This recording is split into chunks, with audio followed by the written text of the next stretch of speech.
What would you do if you had the most recognizable voice in America, and someone asked you to use it for the very last time?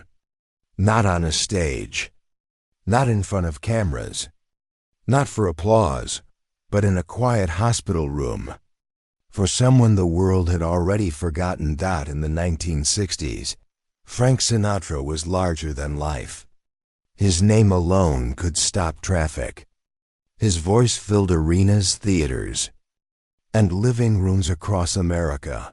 But one afternoon, far away from the spotlight, Frank Sinatra made a choice that almost no one ever knew about, a choice that revealed who he really was. When nobody was watching, and decades later, one sentence written on a piece of paper would explain why that moment mattered far more than any song he ever recorded. America in the early 1960s was a country divided between pride and pain. The radio played hopeful music. Television showed smiling families. But behind the optimism was fear. Young men were being sent overseas. Some returned changed forever. Others didn't return at all. Military hospitals across the country were filled with soldiers whose battles didn't end on the battlefield. Quiet rooms, white walls, the steady sound of machines. For many of these young men, music was the only escape. A reminder of home, of normal life, of who they used to be. And for countless soldiers, one voice meant comfort more than any other. Frank Sinatra. To the public, Frank Sinatra was confidence itself.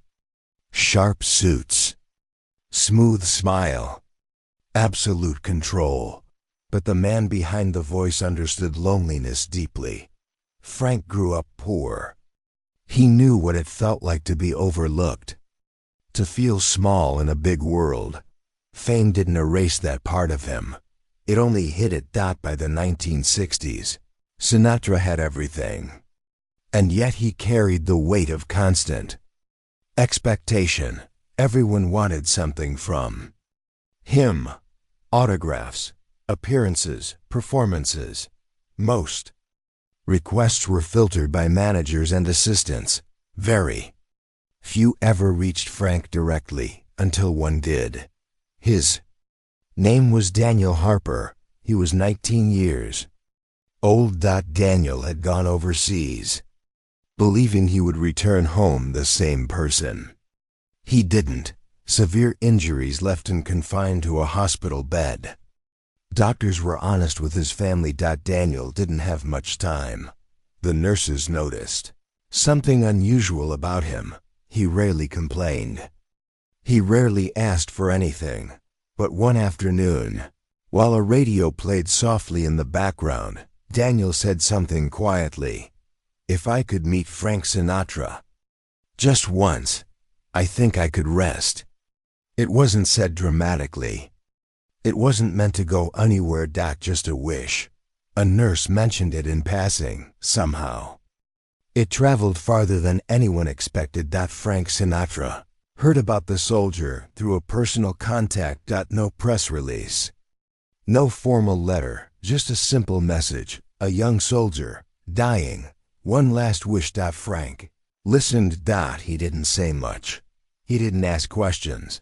After a long pause, he asked only one thing. Where is he?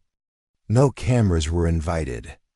No publicity was planned. Frank made it clear. This wasn't a performance.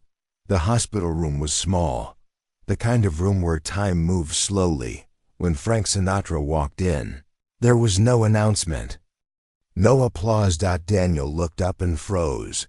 For a moment, he thought he was dreaming. Frank sat down beside the bed, not across the room, not standing above him, beside him. They talked quietly about home, about family, about music Daniel loved before the war. Frank listened more than he spoke. The room felt heavy and peaceful at the same time. Then, without warning, Frank Sinatra began to sing. No microphone, No band.